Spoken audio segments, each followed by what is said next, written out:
Rais wa Marekani Bwana Donald Trump amejigamba kwamba Marekani ina silaha za siri na hatari.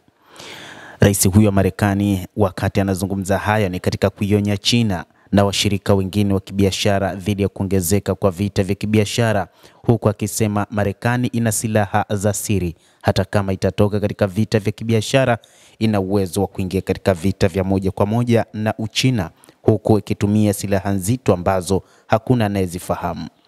Rais huyu amejivunia nguvu za kijeshi za Marekani na silaha ambazo hakuna mtu ambaye ana wazo lolote juu ya silaha hizo, akijibu wasiwasi kwamba vita vyake vya ushuru na China vinaweza kuzidi kudhibitiwa.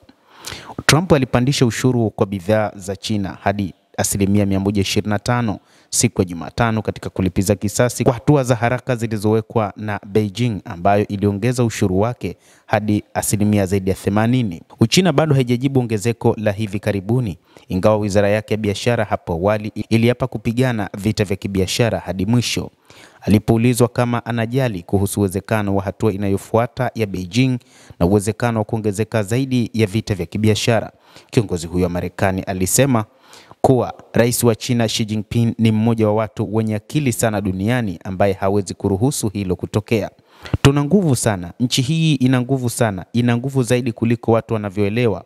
Tuna silaha ambazo hakuna mtu anayejua ni nini, na ni silaha zenye nguvu zaidi duniani ambazo tunazo.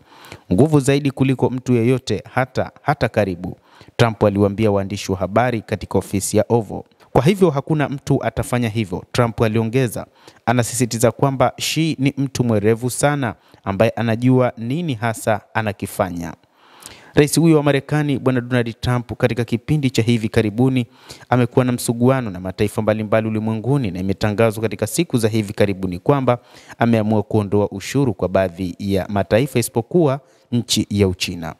Rais huyo wa Marekani ambaye hapo awali alikejeli silaha za siri kwa kutumia istilahi zisizo za kawaida za kisayansi, hakufafanua aina za silaha alizokuwa akizitaja wakati huu. Huko nyuma mnamo mwaka 2020, Trump alipongeza kile alichokiita super duper kombora ambalo linaweza kuruka mara 17 kuliko chochote ambacho maadui wa Marekani walikuwa nacho kwenye safu zao za ushambuliaji. Pia alidai kuwa mafanikio ya teknolojia ya hali ya juu ya Urusi yalitokana na kuiba mipango ya makombora ya Marekani wakati wa uongozi wa Barack Obama, licha ukweli kwamba Marekani bado haijaweka silaha za kufanya kazi kwa nguvu. Moscow na Beijing zimesonga mbele katika mbio za kutengeneza silaha za hypersonic. Katika muongo mmoja uliopita, Urusi iliweka mfumo wake wa kwanza wa aina hiyo, kombora la Kinzhal, lililorushwa hewani mnamo mwaka 2017, wakati Uchina ilirusha kombora lake la DF-ZF Hypersonic Glide miaka miwili baadaye. Urusi imetumia makombora yake yote mawili ya Kinzhal na ya majini ya Zircon wakati wa mzozo na Ukraine. Novemba mwaka uliopita, Moscow pia ilifanya jaribio la kwanza la kivita la kombora lake la masafa ya kati la Oreshnik, lililokuwa na vichwa vingi vya vita vinavyoweza kulenga kasi ya juu.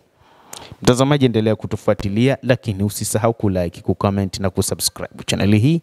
Mimi ni Adam Hussein, bado tunaendelea kukujuza mambo mengi yanayojiri duniani. Endelea kuwa nasi wakati wote.